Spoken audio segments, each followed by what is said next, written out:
Hey y'all, it's a new day and a new vegan recipe. Today we are going to be making some old school chicken and rice. And it's vegan, of course.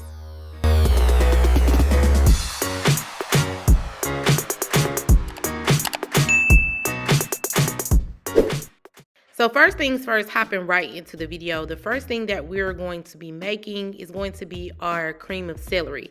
Now, I normally do use a can of cream of celery, but as I have told you guys on my last video where we made the cream of celery, that cream of celery in the can is not vegan. So we are going to be making a vegan version. And I started off by chopping up my celery and my onions. I am putting plant butter in the bottom of the pan. I'm going to add the chopped vegetables to the pan and then add the garlic and also the flour. Remember, all of the measurements and all of the ingredients will be listed down in the description. I am going in with some plant cream and also some vegetable stock. Like I said, this is the same recipe that we used for the rice broccoli chicken casserole that we made a few weeks ago. So the only tips that I want to give here is to make sure that you are whisking everything in very well. Make sure that you allow your vegetables to cook before you add the flour and also the other ingredient. Now I am going to be seasoning with some salt, black pepper, onion powder, and garlic powder, and I'm going to give that also a good whisk. Let that simmer. You can make this how thick or as thin as you like. So moving on to another pot, we're going to add some more of that plant cream. We're going to add some bell peppers and onions. I am using frozen. As you can see, you can use fresh. I'm also going to go in with some garlic and also my washed brown jasmine rice.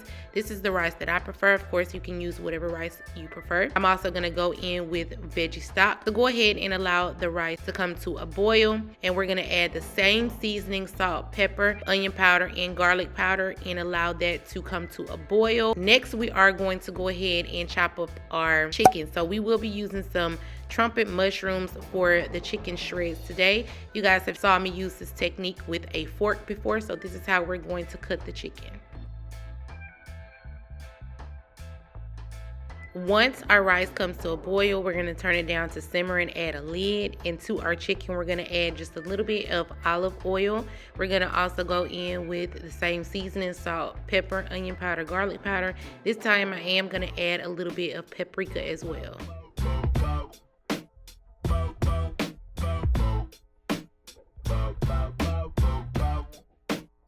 And we're going to give those a good mix just to make sure that we have the flavor and seasonings all over our mushrooms.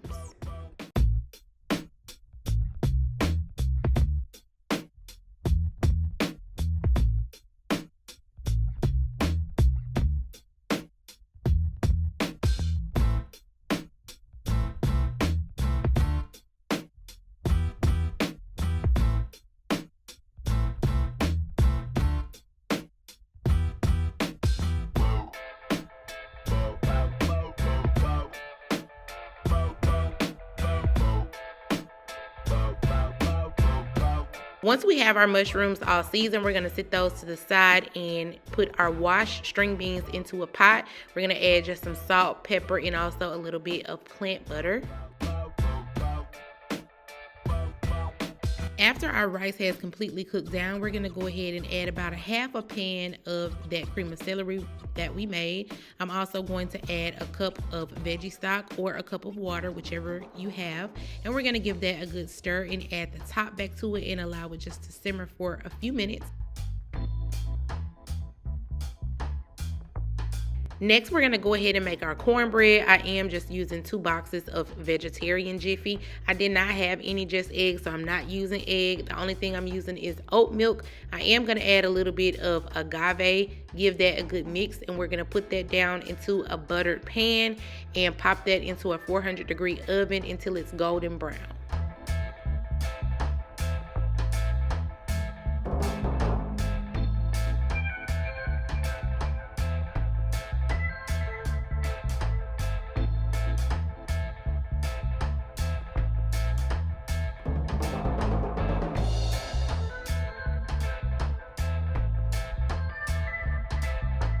After our rice mixture has simmered for about 5 minutes, we're gonna go ahead and add our mushroom shreds to the mixture and give that a good stir and allow it to simmer for another 5 to 10 minutes, depending on the thickness of your liking. I like my rice and chicken pretty thick, so I'm going to allow it to simmer for about 10 minutes. If you would like it to be a little bit thinner, a little bit looser, a little bit more watery, just allow it to cook for about 5 minutes. You can always add an extra half a cup of veggie broth or a half a cup of water to make it more thinner, but like I said, do like mine a little bit more on the thick side.